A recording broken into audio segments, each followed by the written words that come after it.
Alô, alô! Debaixo de um belo sol, numa bela manhã paulistana, vamos tratar de assuntos podres. Mas que felizmente estão tendo um bom encaminhamento. É o seguinte, começo comentando o lançamento desta operação spoofing.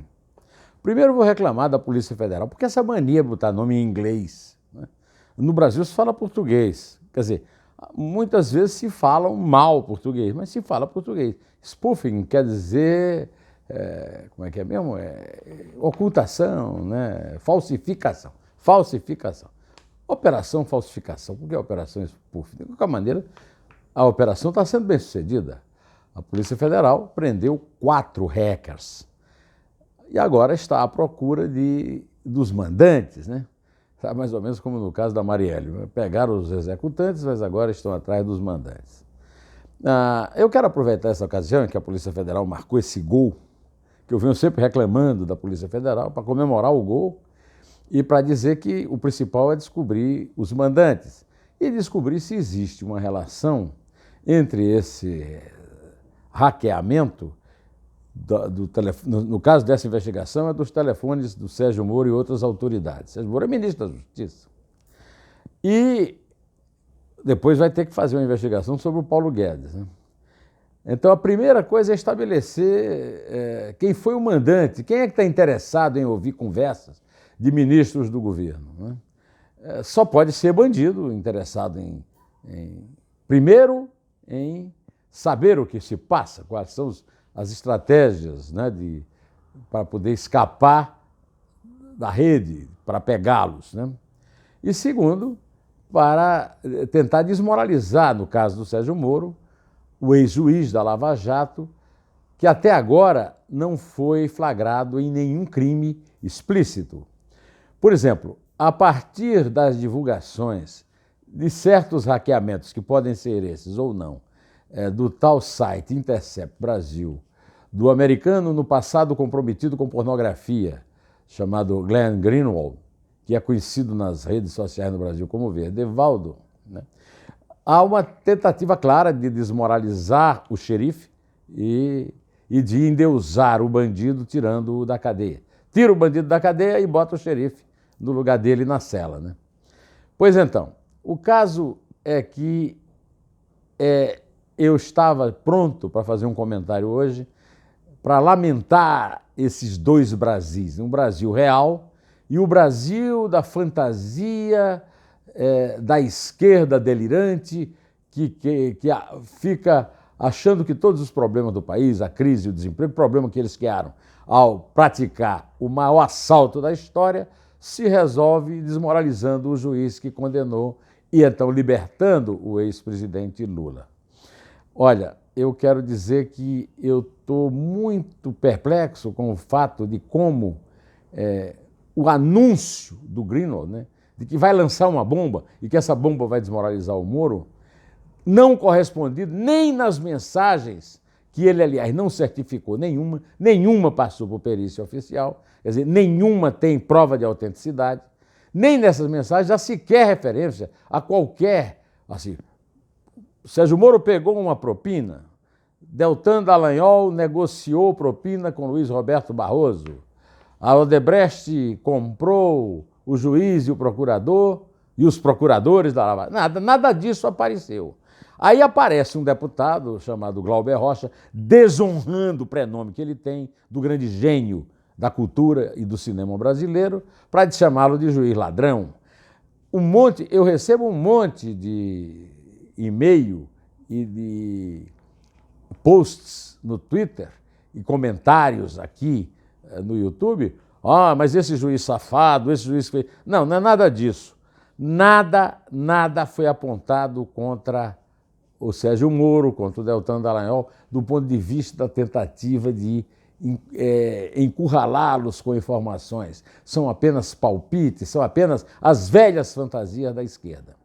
Pois é, agora nós temos uma chance de descobrir quem é que cria essas fantasias e quem financia, porque esses bandidos que estão operando, operam por dinheiro, estão presos na Polícia Federal em Brasília. Mas ainda, primeiro está correndo sob sigilo de justiça, nós sabemos de nada. Não sabemos de nada. Mas é uma grande ocasião para a gente acabar essa história desses dois Brasis. Para a gente restabelecer a verdade do Brasil, né, em que o juiz honesto é o juiz honesto e que o bandido que o juiz honesto pôs na cadeia e está cumprindo pena não é um preso político, é um político preso, como expressão criada pelo colega Reinaldo Azevedo, que hoje tenta desmoralizar o Sérgio Moro, o Deltan, todo mundo, na Folha de São Paulo e na Band News.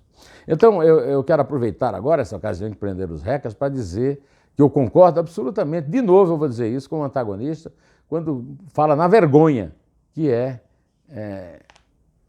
órgãos de imprensa no Brasil ficarem divulgando fantasias que não podem ser comprovadas e que, mesmo se fossem, não teriam nenhuma conexão com qualquer tipo de crime.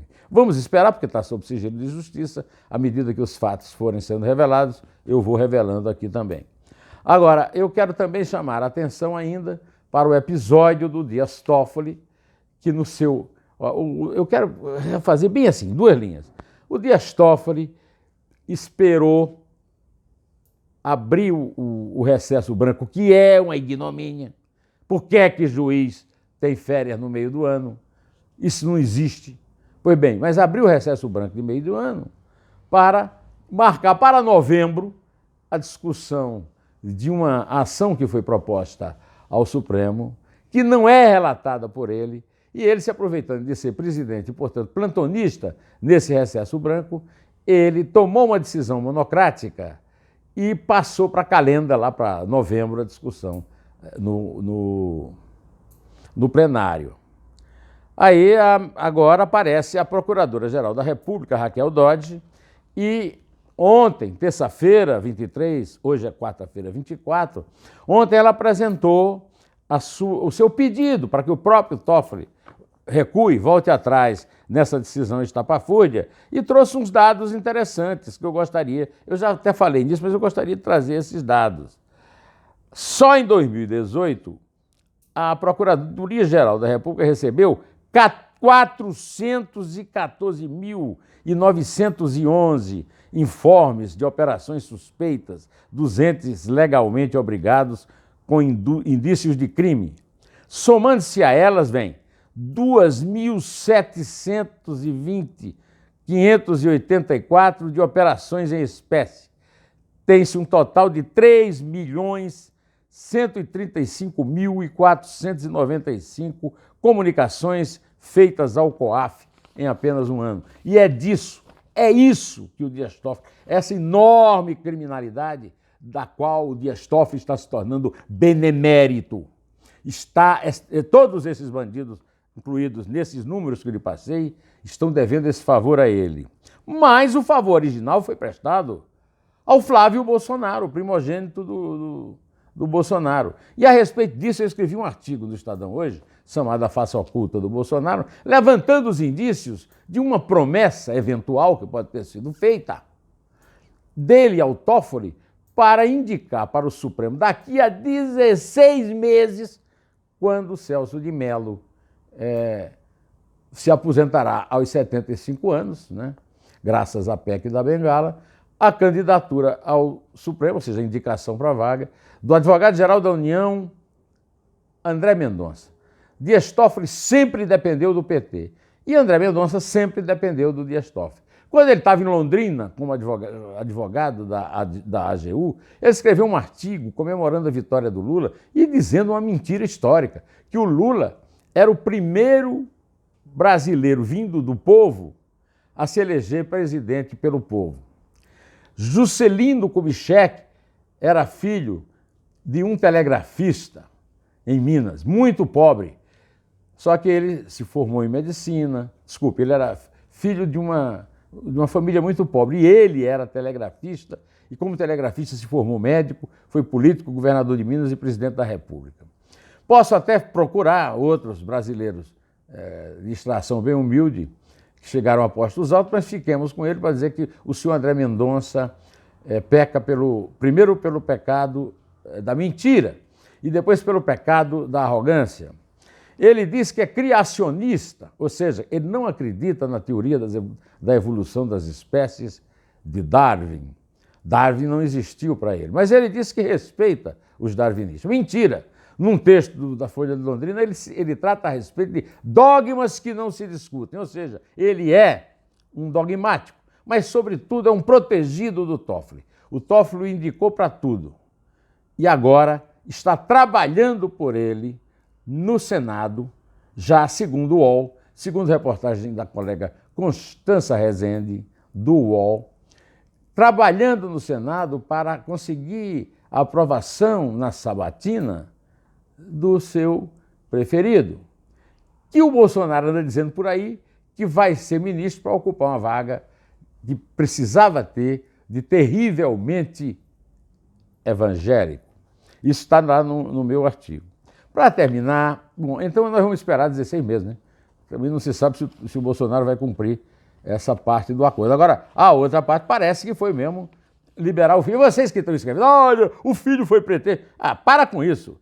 Se não tivesse o pedido da defesa do Bolsonaro, se o Flávio Bolsonaro tivesse, como qualquer cidadão, se submetido à investigação do Ministério Público do Rio e provado a inocência, eu era o primeiro a bater palma. Agora, ficou tentando várias vezes, esse é o primeiro erro do Toffoli. O Flávio tentou na Justiça no Rio, perdeu no Supremo, e aí vem o Toffoli e lhe dá de mão beijada o encerramento da investigação, premiando também Fabrício Queiroz e perdendo a oportunidade de verificar se ele tem alguma relação com as milícias. Podia ter provado isso também.